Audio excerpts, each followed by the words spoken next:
Chers astrolosophistes, bonjour. Je vous remercie pour vos abonnements qui sont consubstantiels à la pérennité de cette chaîne. C'est votre intérêt pour mon travail qui me porte. Aussi, je vous remercie chacune et chacun d'entre vous bien chaleureusement. Alors, nous nous retrouvons aujourd'hui pour la chronique de la pleine lune du 25 janvier 2024 qui a lieu à 18h54 si on est à Paris.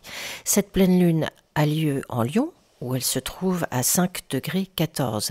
Elle est évidemment opposée au Soleil sur le même degré, mais dans le signe du Verseau. La pleine lune est en quinconce à Vénus, à 2,55 dans le Capricorne. Elle est en carré à Jupiter, à 6,41 dans le Taureau. En quinconce à Saturne, à 5,44 dans le signe des Poissons. Et elle est opposée à Pluton, qui est à 0 degré 9 minutes dans le Verseau. Pluton fera un dernier tour de piste en Capricorne en rétrogradation le 2 septembre. Il repassera en mode direct le 12 octobre et quittera définitivement le Capricorne, en tout cas pour les 248 prochaines années, le 20 novembre. Cette pleine lune est maîtrisée par le Soleil, qui lui est en semi-sextile à Vénus et Saturne, également en carré à Jupiter et surtout conjoint à Pluton. La conjonction exacte a eu lieu du 20 au 21 janvier. En d'autres termes, ce qui est rigide et ou cristallisé en nous passe par une forme de destruction dans l'ordre de se transformer et de laisser le processus d'individuation se développer. En haute fréquence, Pluton nous invite à la transformation de notre environnement et de nous-mêmes, d'être au plus vrai de soi, d'être dans l'authenticité de qui nous sommes. En basse fréquence, nous allons nous retrouver dans l'obsession, le contrôle, une énergie d'opposition, de rivalité, de résistance. Coopérer, quand Pluton est en basse fréquence, ça semble très difficile, voire impossible. Les croyances que nous avions depuis très longtemps, voire depuis l'enfance, sont ici réévaluées. Nos croyances au sujet de nos racines, de nos idées sur la vie, de comment elle doit être menée, de notre féminité, de notre masculinité, de notre travail, de nos amitiés, de nos relations intimes, et tout ce que nous en attendions, tout ce que nous attendions de ces domaines est appelé, avec un transit à Pluton, à être transformé.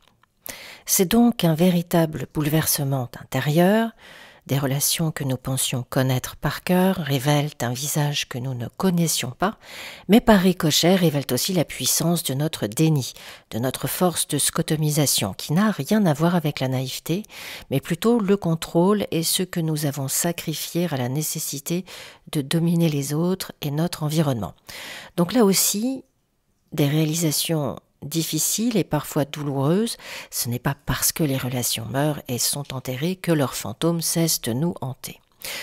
Le carré hanté, en deux mots, avec la Lune, le Soleil Pluton et en apex duquel on trouve Jupiter, peut appuyer sur un sentiment de jalousie, de rage, de honte, de haine de soi parce qu'on se sent exclu, ou que l'on n'est pas regardé, admiré, aimé par nos parents, sœurs, frères.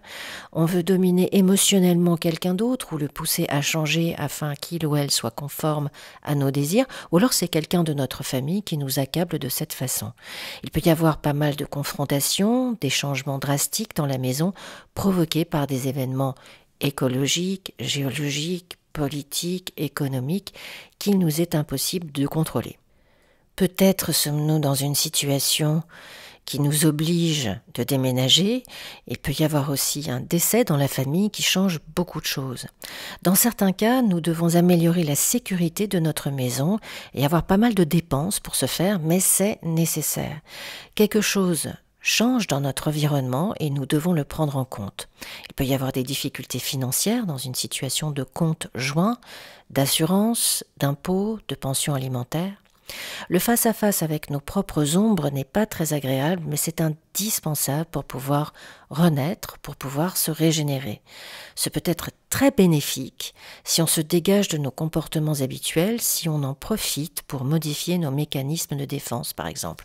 En surmontant ces défis, il existe de grandes opportunités de croissance personnelle. Tout ce qui nous déplaît de nous-mêmes peut être reprogrammé pendant cette période. Alors cette énergie fait partie de la première pleine lune de l'année, mais évidemment, celles et ceux qui sont nés du 17 au 23 janvier ou qui ont l'ascendant, le milieu du ciel, une ou plusieurs planètes à la fin du Capricorne et ou au tout début du Verseau, à toute fin du Capricorne ou au tout début du Verseau, ce qui fait quand même beaucoup de monde, vous êtes appelé à cette aventure majeure de transformation de vie. Le Soleil qui maîtrise la pleine lune et qui est conjoint à Pluton peut être aussi la signature traumatique vécue très jeune qui est mise à jour au fin d'être expurgée et ou guérie. Alors comme c'est en Verseau, cela peut se passer en ligne ou sur un réseau social, il y a des choses qui se terminent. Ça peut être une amitié, un groupe d'amis, un projet, un idéal. Il y a des connexions qui ne se font plus tout simplement parce que notre propre fréquence change, elle a changé. Jupiter fait un sextile montant à Saturne en Poisson. Ils le seront exactement en février, mais nous pouvons considérer qu'ils le resteront jusqu'à fin mars. Cela nous donne justement l'énergie de nous libérer de ce qui est mort et de recommencer autre chose.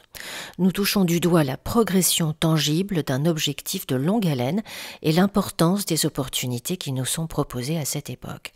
Nous pouvons recevoir l'aide ou la reconnaissance d'individus qui sont dans des positions de pouvoir ou d'autorité.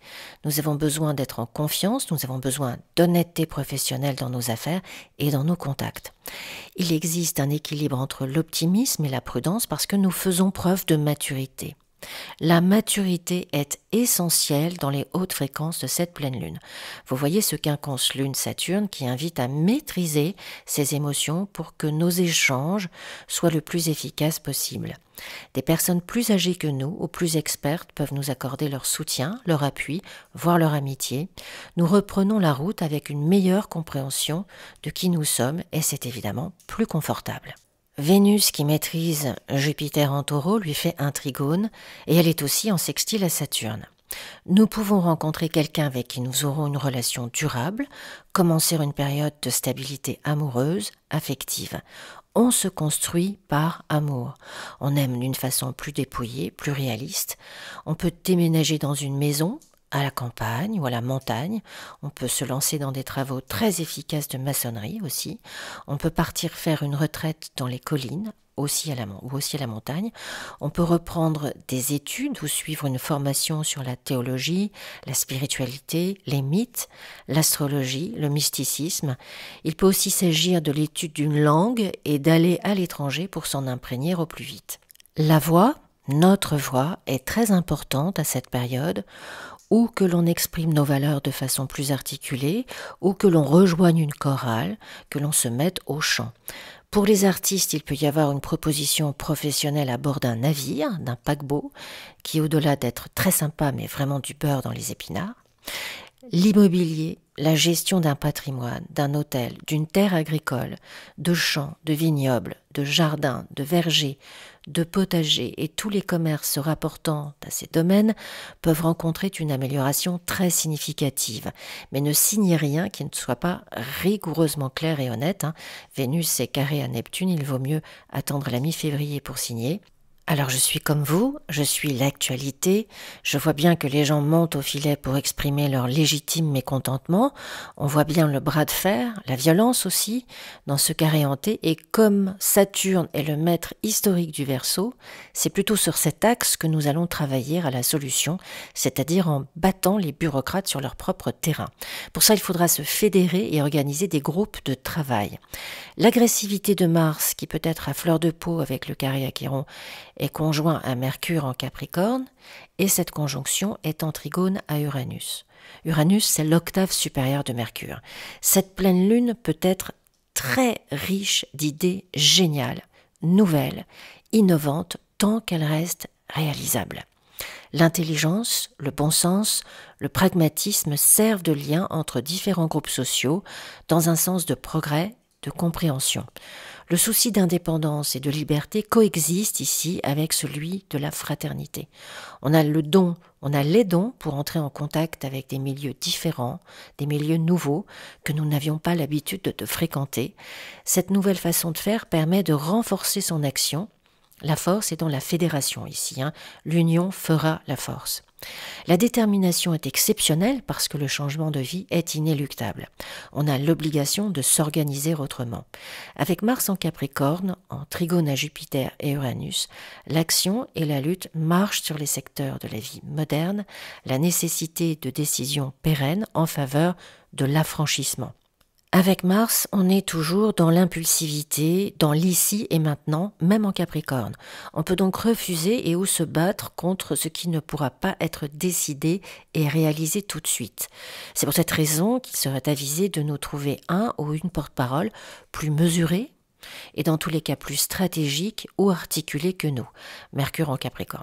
Enfin, si nous ne sommes pas trop sanguines, si nous pouvons maîtriser notre impatience, nous pourrons nous défendre nous-mêmes. Avec le trigone à Uranus, nous pouvons utiliser un média, un réseau, et rallier encore plus de monde à notre cause parce que l'autre, avec un A majuscule, l'autre, rencontre des problèmes similaires dans sa propre vie. La violence brute et frontale peut rencontrer une violence insidieuse, coercitive, abusive et totalement inique, mais aucune des deux ne mène nulle part ici. C'est surtout une guerre dans le champ administratif qu'il faut mener. Uranus repasse en mode direct le 26 janvier et donc jusqu'au 1er avril, toutes nos superstars avancent. Uranus maîtrisera Pluton pendant les 20 prochaines années et à partir de 2026, ils seront en sextile. Mais avant cette collaboration astrologique, nous allons connaître quelques défis, d'autant qu'Uranus en Taureau arrive sur le même degré que là où il était au tout début de la Seconde Guerre mondiale, c'est-à-dire à 21 degrés 58 minutes dans le Taureau. Cet anniversaire particulier ayant lieu quelques jours seulement après la grande conjonction Jupiter-Uranus à 21 degrés 49 le 21 avril 2024. On peut raisonnablement se poser les bonnes questions dès maintenant. Bon, je ne vais pas ouvrir ici une parenthèse d'astrologie mondiale et préfère vous renvoyer aux analyses de Valérie Darmandy. Je vous mets le lien de son site sous la chronique. Là, nous allons nous intéresser à ce que cela veut dire pour nous individuellement.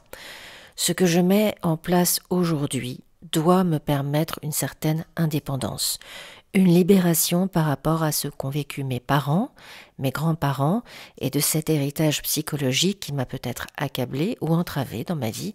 Je suis invitée à en questionner la valeur. Pas pour la juger ou lui manquer de respect, mais pour analyser ce que j'en amène avec moi dans ce nouveau chapitre de ma vie. L'horizon qui s'ouvre n'a plus rien à voir, et même s'il existe des énergies de violence dans mon groupe social, ou plus près dans mon environnement personnel, je comprends qu'il s'agit de freins, de peurs et d'anxiété liés à toute cette transformation inéluctable du collectif. C'est très important que je puisse définir ma place et de quelle façon je veux l'incarner désormais. C'est la question du nœud nord qui sera exactement conjoint à Chiron le 20 février à 16 degrés du Bélier.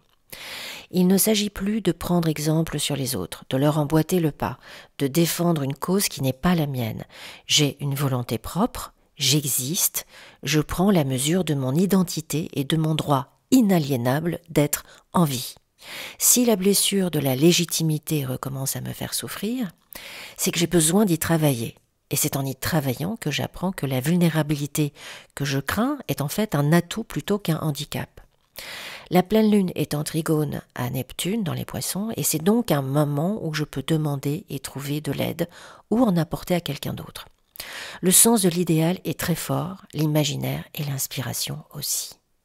Alors, si vous êtes Bélier, ascendant Bélier ou le milieu du ciel en Bélier, ou que vous avez une planète dans ce signe, la Lune, Mercure, Vénus, etc., on peut rencontrer des difficultés sentimentales dans le couple, en rapport avec la froideur ou une décision de l'autre qui nous isole. Aussi, ne restez pas toute seule à nourrir la colère. Allez retrouver des amis. Il y a une puissance instinctive qui vous pousse à vous réaliser de toute façon. Vous allez avoir un trigone de Pluton sur cet axe-là pendant au moins 2 ans. Allez à la rencontre de cette transformation intérieure. Il se peut aussi que l'on tombe enceinte alors qu'on ne l'attendait plus. Si vous êtes Taureau ou ascendant Taureau, que vous avez une planète en Taureau, tous les décans de ce signe, il existe une aide précieuse dont il faut déterminer le domaine. Attention à l'auto-indulgence et l'esprit de jouissance ou l'obsession du verre à moitié vide. On peut freiner des 4 fers et se murer dans l'inertie alors que justement c'est le moment d'aller à la rencontre de vos semblables avec toute la sensibilité et la tolérance dont vous êtes capable. Il y a l'idée de construire quelque chose, de concrétiser un projet d'envergure qui est vraiment promis à une belle réalisation. Si vous êtes Gémeaux, ascendant Gémeaux, ou que vous avez une planète en ce signe, c'est un domaine qui va exiger de vous montrer plus lucide, plus mature, plus responsable. Assumez vos paroles et vos actions et présentez vos excuses si cela est nécessaire. Si vous tentez d'incarner celle ou celui qui est victime de la situation, ça ne fonctionnera plus et creuser cette parade peut vous accabler davantage. Il y a un mécanisme de défense qui ne vous apporte plus le soutien habituel, tout simplement parce qu'il est devenu obsolète. Avec Pluton qui sera en trigone à votre soleil, c'est toute votre mentalité, votre façon de penser qui est métamorphosée. Si vous êtes Cancer ou ascendant Cancer, vous avez une planète dans ce signe, c'est un domaine où l'on peut reprendre des études, suivre une formation, adhérer à un parti, un groupe de travail dans lequel nous pouvons apporter notre expertise. Nos idées peuvent être assez géniales d'ailleurs, créatives. Il existe une dimension de communauté ou d'entreprise à laquelle nous appartenons et au sein de laquelle nous pouvons réellement faire une différence. Mais arrêtons de râler, de critiquer les autres, ces caprices peuvent ne plus passer du tout et nous tenir à l'écart du groupe où justement nous voulions évoluer. Il y a un voyage aussi ou un déménagement qui se prépare sous de très bons auspices ici. Si vous êtes Lion ou ascendant Lion, que vous avez une planète dans ce domaine, attention à la susceptibilité, à l'intolérance, à l'orgueil. Il y a une tension entre le besoin d'indépendance, d'innovation et de transformation profonde et le désir de reconnaissance personnelle, de créativité et d'affirmation de soi. Il peut y avoir un antagonisme très fort avec un des hommes de la famille, un père, un grand-père, un compagnon de vie qui devient particulièrement exigeant ou qui ne va pas très bien et qui nous demande plus que d'habitude. On peut se retrouver épuisé si on n'adresse pas ce problème comme on le devrait. On n'a plus le cœur à l'ouvrage, ni le courage non plus. Alors ménagez-vous, prenez le temps de réfléchir à ce qu'il se passe, sans mise en scène, sans mélodrame, avec du bon sens et de la lucidité, ça devrait vous apaiser. Si vous êtes Vierge ou ascendant Vierge, vous avez des planètes dans ce domaine, c'est le moment pour passer la 4e, les Vierges. La montée est un peu raide, mais c'est pour le mieux. Allez-y un pas après l'autre, mais allez-y. Si besoin, faites-vous aider par une sœur, un frère, des amis. Mais cette année est une année de réalisation exceptionnelle. Aussi, honorez votre projet, votre ambition pour prendre votre place. C'est aussi un endroit où nous pouvons entièrement revoir notre alimentation, trouver un traitement, un remède, un thérapeute, un médecin, enfin les deux, qui nous soulage et qui nous guérit. Si vous êtes Balance ou ascendant Balance, que vous avez des planètes dans ce signe, c'est un domaine où on est capable d'atteindre un équilibre personnel tout en expérimentant des transformations intérieures très significatives. C'est une pleine lune très intéressante pendant laquelle des amis ou un groupe social sont le déclencheur d'un changement dans la carrière.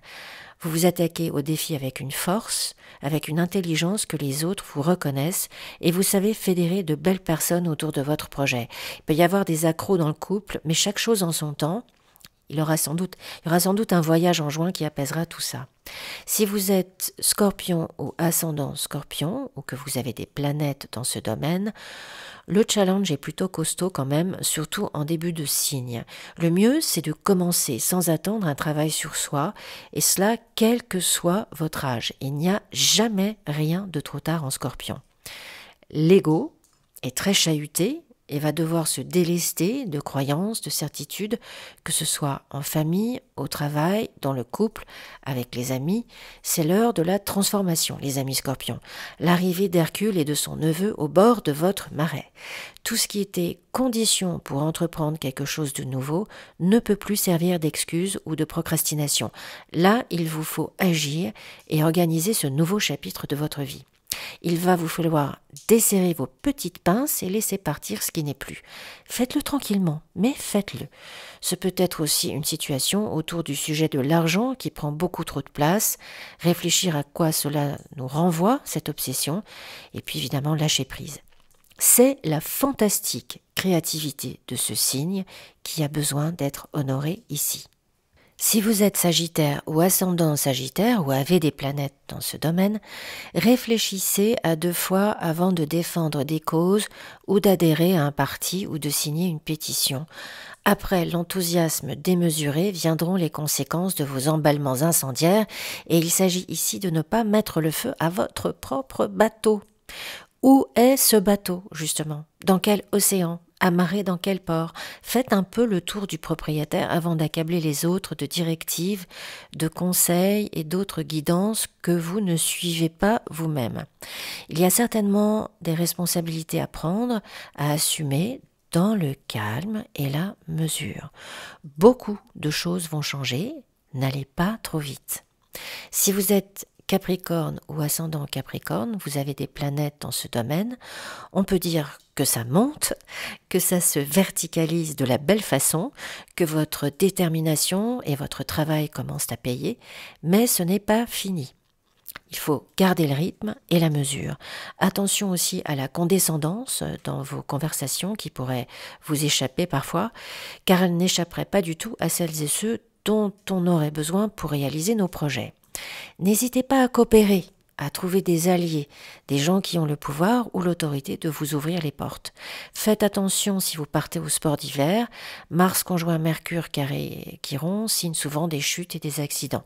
C'est aussi le très bon moment pour aller chez le dentiste, figurez-vous, et de recevoir les soins qu'il faut.